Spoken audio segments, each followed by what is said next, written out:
So on this job we had 11 palm trees that we were removing for San Diego Gas and Electric here in Vista.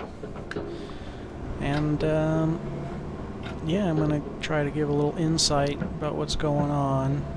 Not a whole lot to talk about in this video. It's pretty simple trees, pretty simple spot. Nothing too crazy going on. But basically, to set the scene here, we've got this little access road in this lady's backyard. Her house is down the hill to the right about 50 feet, and there's another house to the left about 100 feet. And on this little access road, kind of running underneath the trees on our left here, we've got some sort of culverty type thing. It's not quite a sewer, not quite a culvert, but it's not terribly deep in the ground, and it has big open holes in the top for water to ingress, because I don't know why they would do that, but that's the way it is. And to the right we've got stuff like irrigation, landscaping, set of steps down to the house, and our service drop and power poles are all, from this point of view, behind us. So at the 6 o'clock there's an end pole and then a service drop that runs from that end pole to the house from about 6 to 4 o'clock from this position. So not terribly difficult, really not difficult at all, just kind of mundane, easy. It's Thursday, so it's a nice easy trees before we head into the weekend.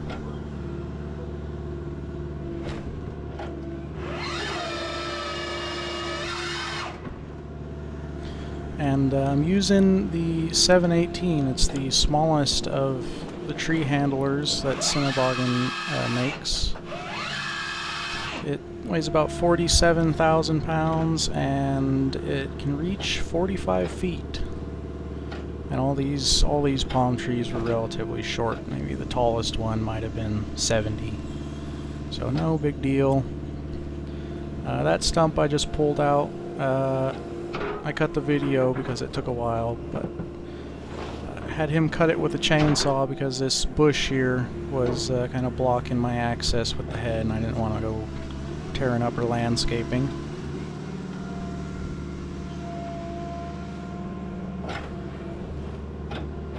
And these are all, I believe, they're California fan palms, which are native to California, but not this area in California. They naturally occur, I believe, over like in the desert, where you stereotypically find palm trees, I reckon. But in this area, they are invasive. People plant them, and they grow like crazy, and they kind of snuff out other stuff that is supposed to be here. And they are not terribly durable, which is why SDG&E is having us remove them like the plague, wherever they can.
And I'm having to dice all these up pretty short because our green waste facility that we haul this stuff to,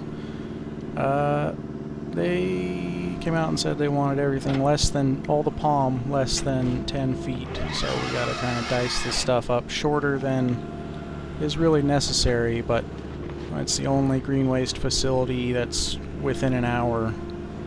You kind of just gotta do what they want you to. And here you see we've got irrigation and stuff. down low. I kind of try to sneak in there for a minute, but it's just not worth it, so I'm gonna, you know, go up and grab it, and he's gonna cut it off again.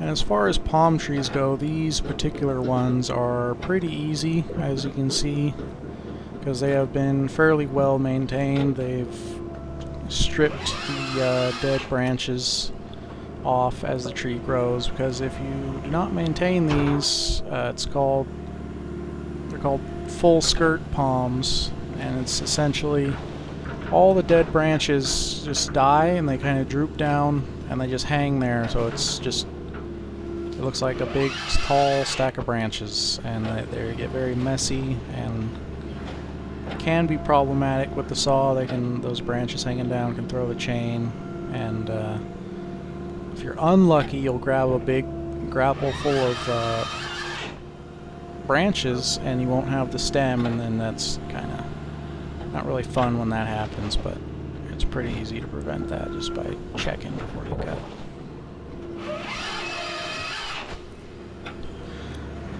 But even though we've still got, you can see kind of how that same piece is two different sizes to it. That lower piece is about a foot thicker just because of that barky sort of stuff. It's kind of the base of where the branches used to be, and it kind of stays on there as like a second layer of bark, and it's very messy, it's very squishy, and it all interleaves, so even when you're cutting with the machine or cutting with a chainsaw by hand, it just likes to pinch you and just make it a grand old time trying to cut this stuff sometimes.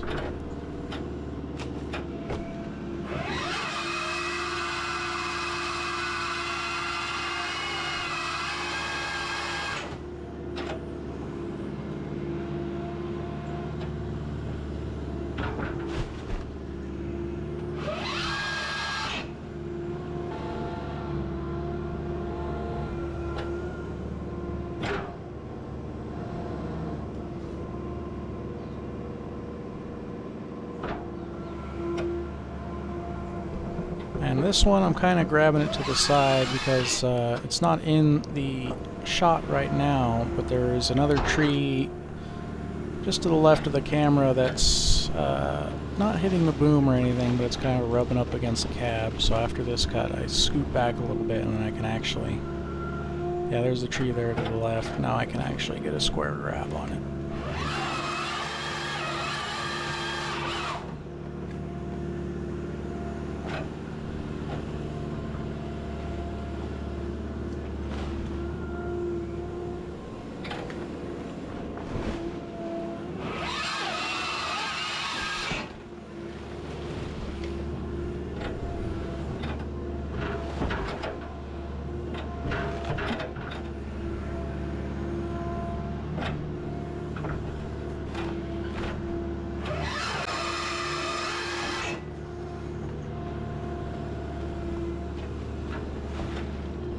And if you're wondering what that flagging is there on that hose is the return for the saw motor. So after the hydraulic fluid runs the saw and is coming back, that's the hose it's coming through, and it's just got a little pinhole in it.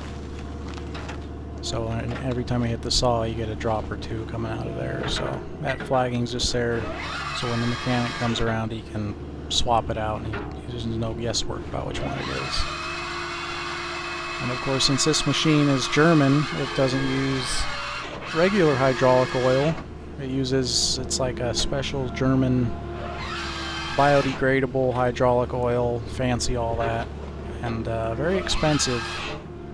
But I mean, I guess it is good that it is biodegradable, because if you blow a hose or something, it's a little bit less, you know, damaging to the environment.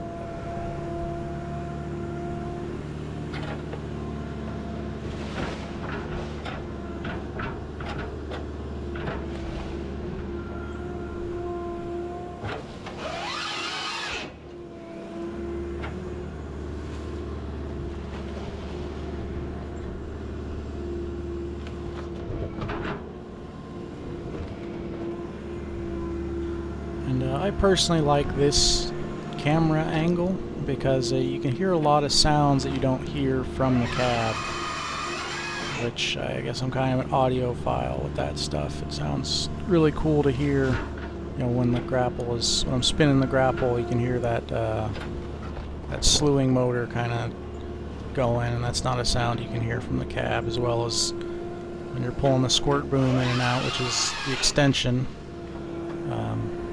You can kind of hear that, and it's just not sounds I normally hear, so I like listening to that stuff.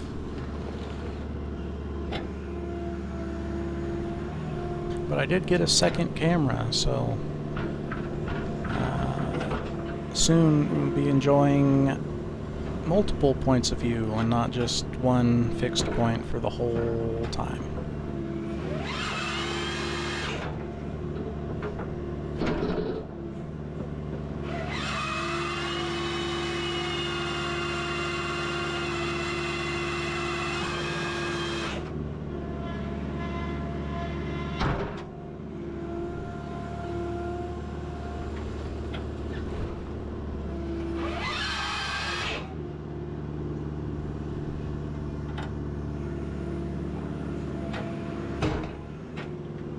And I've cut all the, like there you see the dead spaces where I was just repositioning the machine, or I stopped the machine for a moment.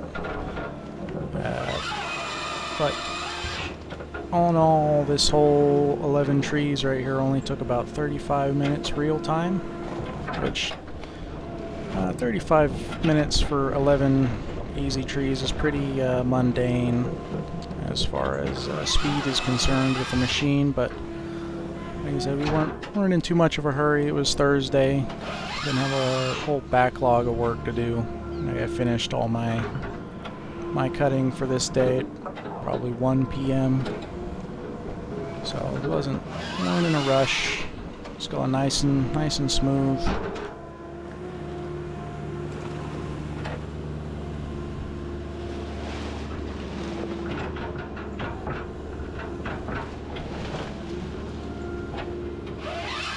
And another thing with these fan palms is they are absolutely adored by rats and mice and snakes and all manner of things that when they fall out of the sky towards your head, it's not fun. I've cut a few palm trees. You know, you make the cut and you start bringing it down, and then a big old snake comes flying out of it, and it's like, it's a little, I mean, not scary, but it's like, I'm glad I'm not a ground guy.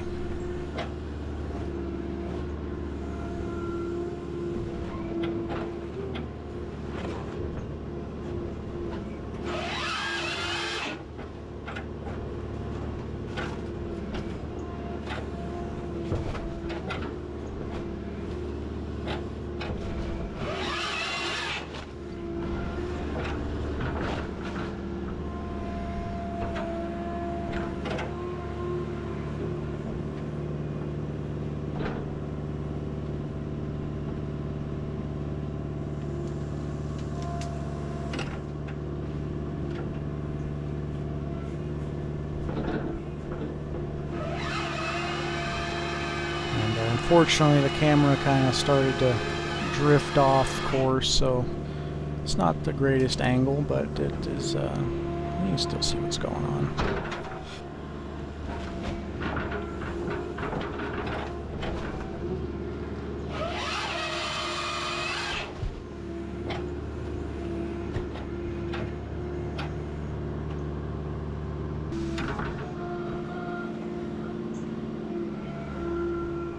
So at this point, we kind of made our way back towards the pole. So now the pole is not right behind us, but it's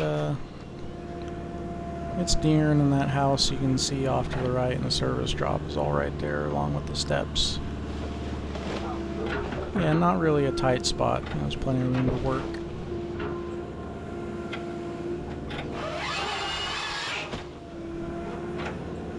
And normally a job like this, if we were to do it the old-fashioned way, like with a bucket truck, all these trees with all the landscaping and stuff probably take... I was talking to the guy who's here with me, helping me out. He said the jobs probably take 2 whole days. So the machine is definitely very nice to have. You can condense 2 days of work into 35 minutes.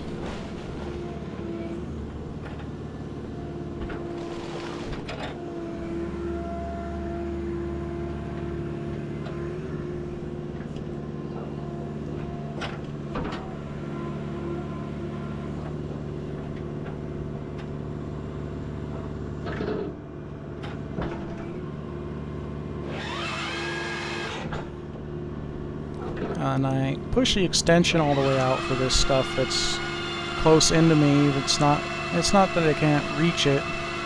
It's that the head only tilts so far back, so when you're close in, you can't quite get it to be level. So you push that extension out, and that allows you to raise the boom up. And the way the boom comes up, it pulls your your pivot point at the very top. It pulls it back so you can get more angle out of the head.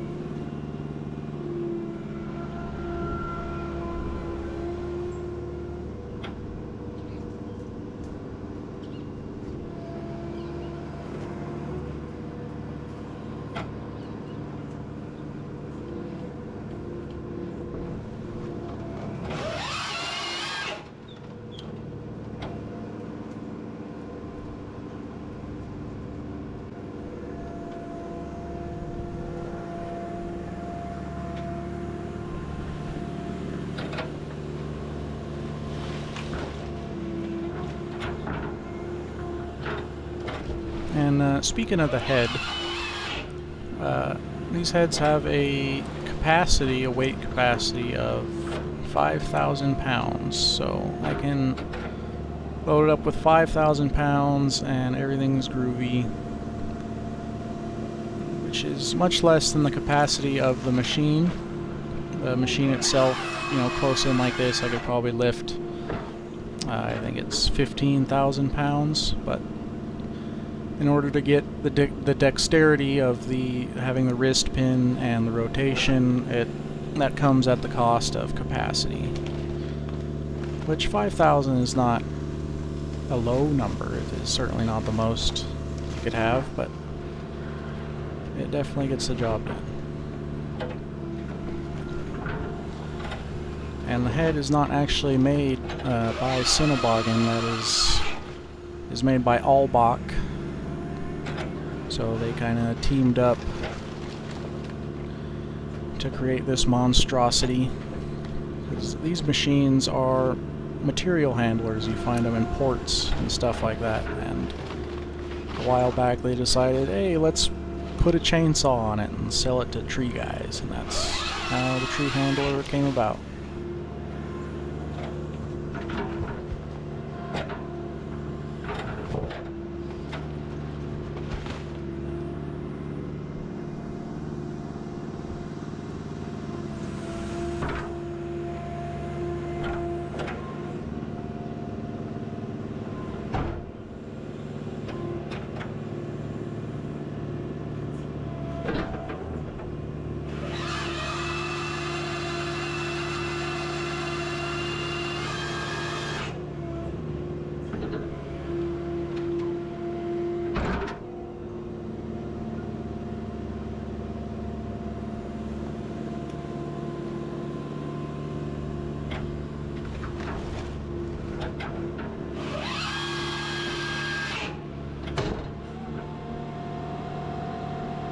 And that is that.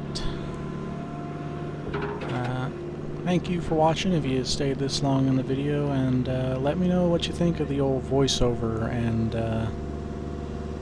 yeah, I hope you all have a wonderful day.